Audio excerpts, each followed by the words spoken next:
Hi everyone, welcome to the Unease Edu Corner and welcome to our tutorial about measuring temperature. We have here different things na mayroong iba't ibang temperature and maaari natin i-classify ang mga ito kung hot or cold. Kagaya na lamang ng una nating example. We have here ice or yellow. Ang temperature ng yellow, of course, that is cold. Next, we have ice creams. And of course, ang temperature ng mga ice cream na ito ay cold rin. Next, we have here boiling soup at lava.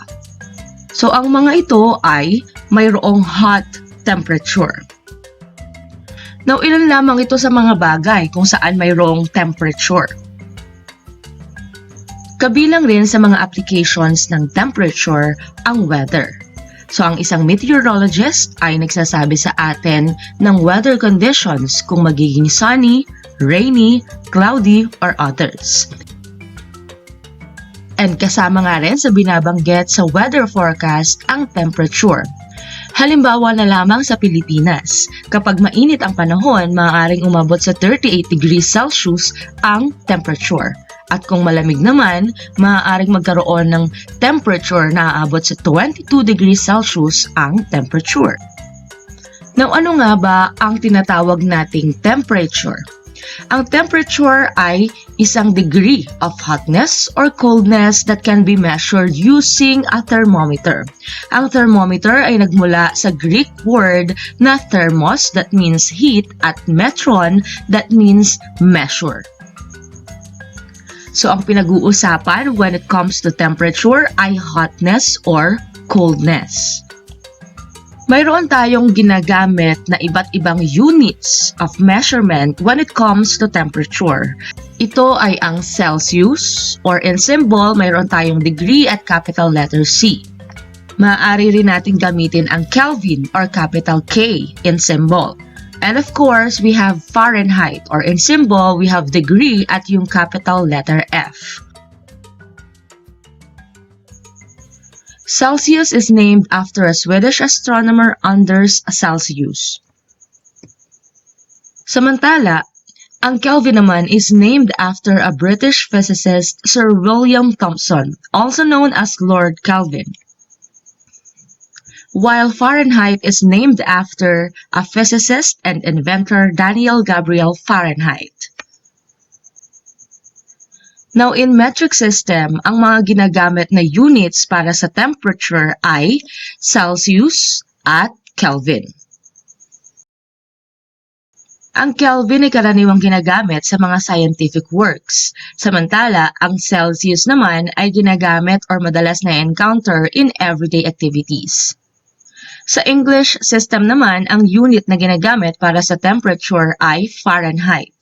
Karaniwang ginagamit rin ang Fahrenheit sa atmospheric temperature, body temperature, at oven temperature. Ilan lamang ito sa mga halimbawa kung saan ginagamit ang unit na Fahrenheit. Now let's talk about our body temperature. Ang normal body temperature ay 37 degrees Celsius at katumbas ito ng 98.6 degrees Fahrenheit. Sa water naman, mayroon tayong tinatawag na freezing point at boiling point. Ang freezing point ng water ay 0 degrees Celsius or katumbas ng 32 degrees Fahrenheit. Samantala, ang boiling point naman ito ay 100 degrees Celsius or katumbas ng 212 degrees Fahrenheit. Now, let's have this exercise. Lagyan natin ng appropriate unit of temperature ang mga sumusunod na bagay. First, we have this one. Coffee is heated at 160 blank. Correct? It should be degree Fahrenheit. 160 degrees Fahrenheit. Hindi natin maaaring gamitin ang unit na Celsius sa coffee dahil masyadong malaki ang 160. Tatandaan natin na mas malaki ang ginagamit na numbers sa Fahrenheit compared to Celsius. Next, we have this example. Juan has a high fever of 38.9 blank. Tama, ito ay Celsius. We have 38.9 degrees Celsius.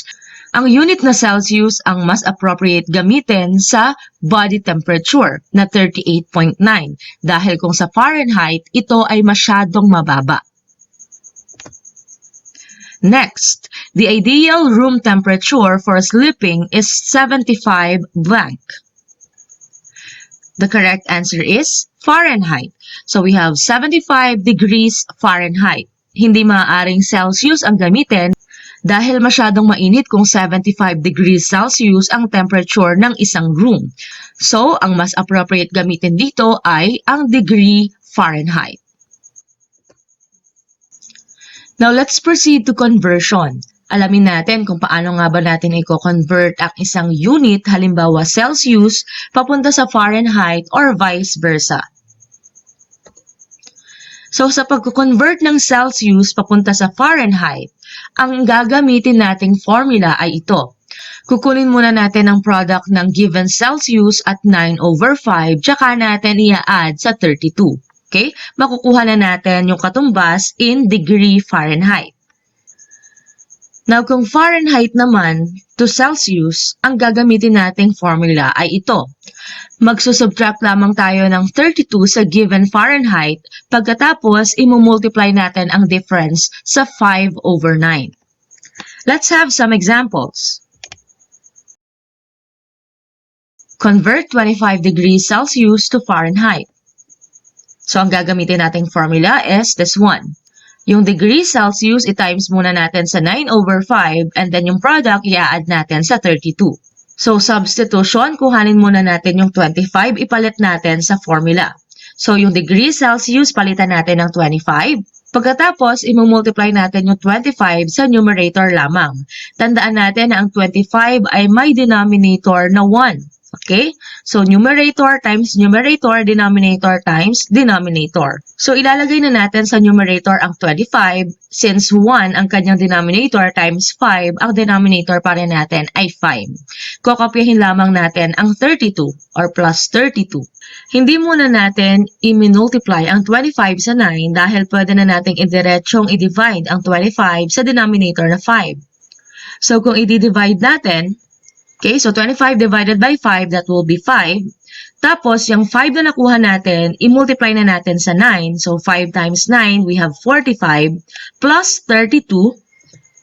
Our answer is 77 degrees Fahrenheit. So, ang katumbas ng 25 degrees Celsius ay 77 degrees Fahrenheit. Next given. Convert 86 degrees Fahrenheit to Celsius. So, ang gagamitin naman nating formula ay yung magma-minus tayo ng 32 sa given Fahrenheit. Tapos, imumultiply natin sa 5/9 yung magiging difference. Okay, so substitution. Kunin natin yung 86, ipalit natin sa degree Fahrenheit. So, dito muna tayo, 86 minus 32, that is 54. I-times natin sa 5/9. Okay? So, this is 54/1. Okay? So, may denominator ang 54 na 1. 54 times 5, numerator to numerator, tapos denominator to denominator. So, 54 times 5, hindi ko muna i-multiply, tapos yung 1 na denominator times 9, so we have 9. Divide muna natin, 54 divided by 9. Ang quotient ay 6, i-times natin sa 5. So, 6 times 5, we have 30. So, ang katumbas ng 86 degrees Fahrenheit ay 30 degrees Celsius. So, paano naman natin i-convert ang Celsius to Kelvin? Ito ang formula. Yung given temperature na Celsius, mag-a-add lamang tayo ng 273.15 para makuha yung katumbas into Kelvin. Yung ibang formula, ang ginagamit lamang ay 273. But in our conversion, gamitin natin ang 273.15. Let's have this example. Convert 20 degrees Celsius to Kelvin. So, ang gagawin natin, mag-a-add lamang tayo ng 273.15 sa 20. So, ang sum is 293.15. So, ang katumbas ng 20 degrees Celsius to Kelvin ay 293.15 Kelvin. So, ang mga ito ay ilan lamang sa mga examples ng conversion ng mga units of temperature. That's it for our tutorial. Thank you so much for watching, and we hope that you subscribe to our channel for more tutorials.